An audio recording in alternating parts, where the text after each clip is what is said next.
In the world of energy, the holy grail is a power source that's inexpensive and clean with no emissions. Many startups in Silicon Valley are working on it, and one of them is Bloom Energy. They want to put a little power plant in a box, literally in your backyard.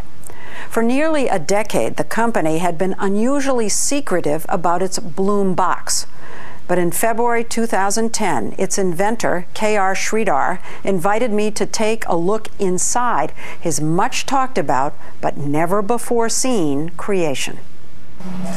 What could this power? This could power a U.S. home. Average United States house? Entire house, 24/7, 365. Something that small? The way we make it is in 2 blocks. This is a European home. The 2 put together is a U.S. home. Because we use twice as much energy? Yeah, is that what and this will power 4 Asian homes. So 4 homes in India, your native country. 4 to 6 homes in our country. It sounds awfully dazzling. It is real. It works. He says he knows it works because he originally invented a similar device for NASA. He really is a rocket scientist. This invention working on Mars would have allowed the NASA administrator to pick up a phone and say, Mr. President, we know how to produce oxygen on Mars. So this was going to produce oxygen so people could actually live on Mars? Absolutely.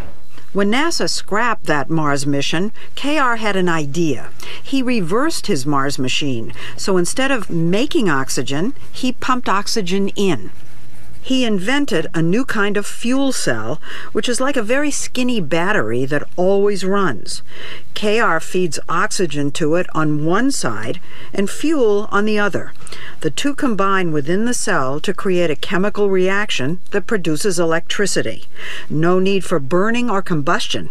No need for power lines from an outside source. In October 2001, he managed to get a meeting with John Doerr from the big Silicon Valley venture capital firm Kleiner Perkins. How much do you think I need to come up with the next big thing? Oh, that's my job, to find entrepreneurs who are going to change the world and then help them. John Doerr has certainly changed our world. He's the one who discovered and funded Netscape, Amazon, and Google. When he listened to KR, the idea seemed just as transformative. Efficient, inexpensive, clean energy out of a box. But Google, 25 million. This man said how much money?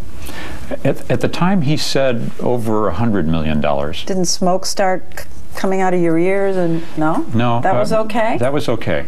So nothing he said scared you? Oh, I wasn't at all sure it could be done. But there was a selling point. Clean energy was an emerging market worth gazillions.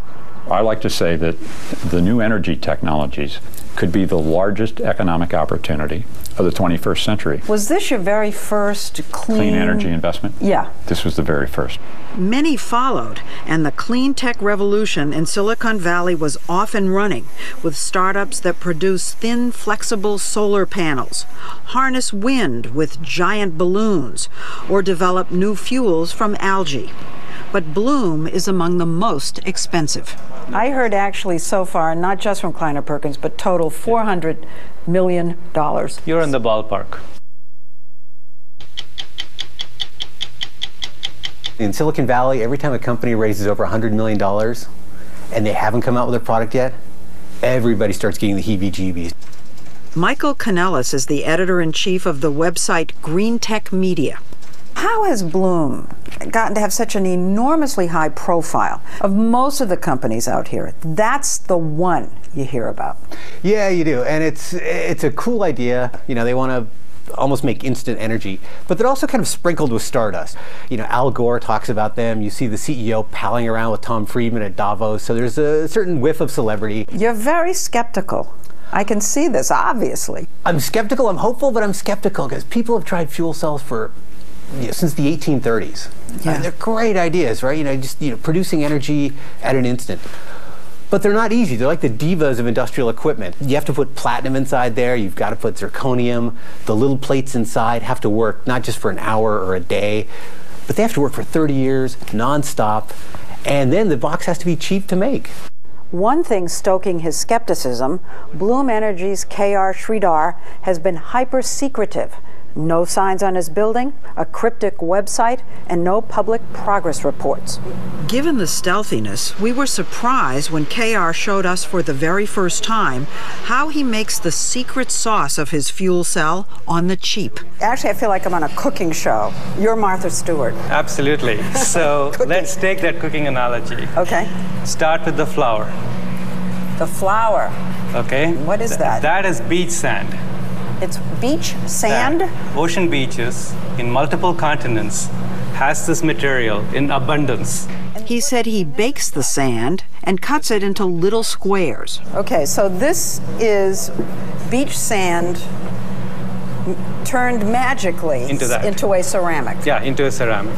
And then he coats it with green and black inks that he developed. Okay, is it a secret formula? There is a secret formula. Okay. And you take that and you apply that, you paint that on either side of this white ceramic to get a green layer and a black layer.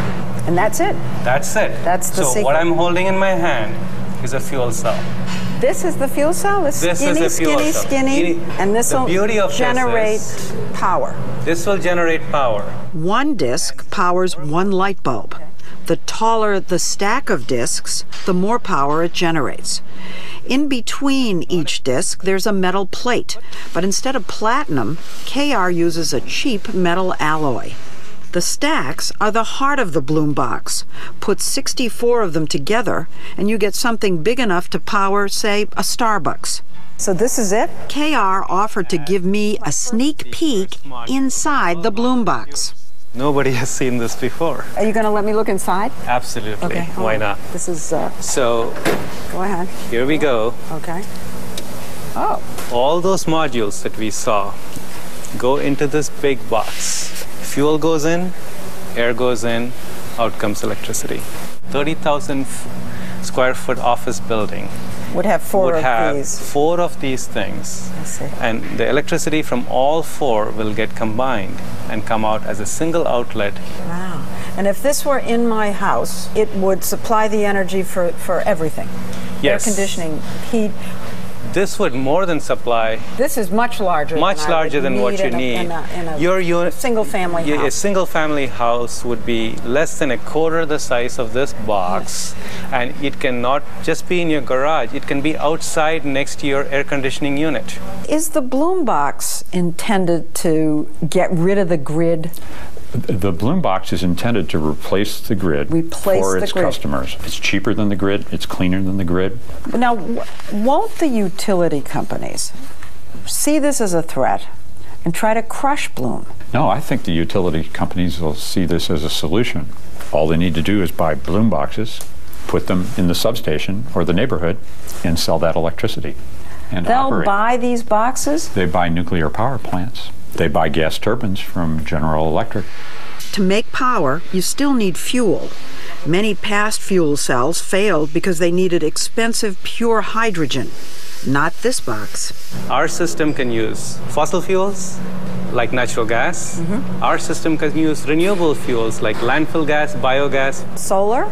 We can use solar. You know, it's very difficult for us to come in here and make an evaluation. How are we supposed to know whether what you're saying is true? Why don't we talk to our first customers? He already has customers. 20 large, well-known companies have quietly bought and are testing Bloom boxes in California. Like FedEx.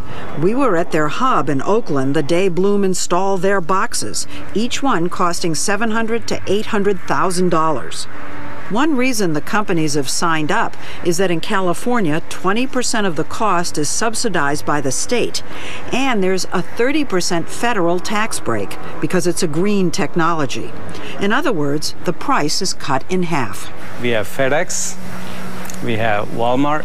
Yeah, yes. Walmart? Absolutely. Staples? Staples. So who was the first? Google was the very first Google was the first? Yes. These 4 units have been powering a Google data center for 18 months. They use natural gas, but half as much as would be required for a traditional power plant.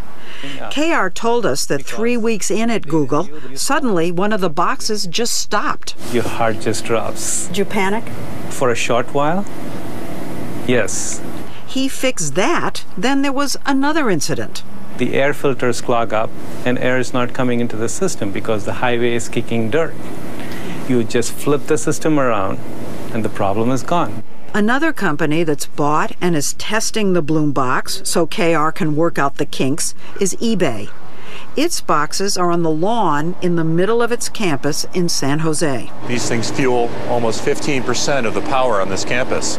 John Donahoe, the CEO of eBay, says its 5 boxes were installed 9 months ago and have already saved the company more than $100,000 in electricity costs. It's been very successful thus far. They've done what they said they would do. eBay's boxes run on biogas made from landfill waste, so they're carbon neutral. Donahoe took us up to the roof to show off the company's more than 3,000 solar panels. But they generate a lot less electricity than the boxes on the lawn. So this on 5 buildings, acres and acres and acres. Yes, the footprint for Bloom is much more efficient. When you average it over 7 days a week, 24 hours a day, the Bloom box puts out 5 times as much power that we can actually use. But not everyone is convinced that even if the technology works, Bloom, that now makes 1 box a day, will ever be able to be as big as its backers say. Going from a few to mass manufacturing is going to be tough. And then making them so people won't run away at the price tag. You know, it needs to be cheaper than solar, it needs to be cheaper than wind. What if he can get the price way down? He claims he can. And if he can, the problem is then GE and Siemens and other conglomerates probably can do the same thing. I mean, they have fuel cell patents. They have research teams that have looked at this. What do you think the chances are that in 10 plus years, you and I will each have a Bloom box in our basements? 20%. But it's going to say GE. Companies that you have bet on, Yes. they haven't all succeeded. Right. I have some famous failures. You have some very famous failures. Yes. This is perhaps the most famous one of all. Dor is praying that Bloom is not the next Segway. As he and KR get ready for the company's official launch, they're pulling out all the stops, including high-profile endorsements. I have seen the technology at work. Yes, that's former Secretary of State Colin Powell. Is this the answer to our energy problems? I think that's too big a claim to make. I think it is part of the transformation of the energy system. But I think the Bloom boxes will make a significant contribution. To make a contribution in KR's mind, Bloom boxes will power not just our richest companies, but remote villages in Africa and all our houses. In 5 to 10 years, we would like to be in every home. How much do you think it's going to cost the average person to have one, to buy one? A unit should cost less than $3,000. You are an idealist. You know, it's about seeing the world as what it can be and not what it is. I see you seeing a Bloom box in the basement of the White House. Absolutely. I would love that to go on the lawn. So forget the basement. You want the Bloom box in the rose garden. Maybe next to that organic vegetable garden. I would be happy with that. Since our report first aired in February 2010, the company told us they've received over 100 new orders, including ones from PG&E, California's largest power company.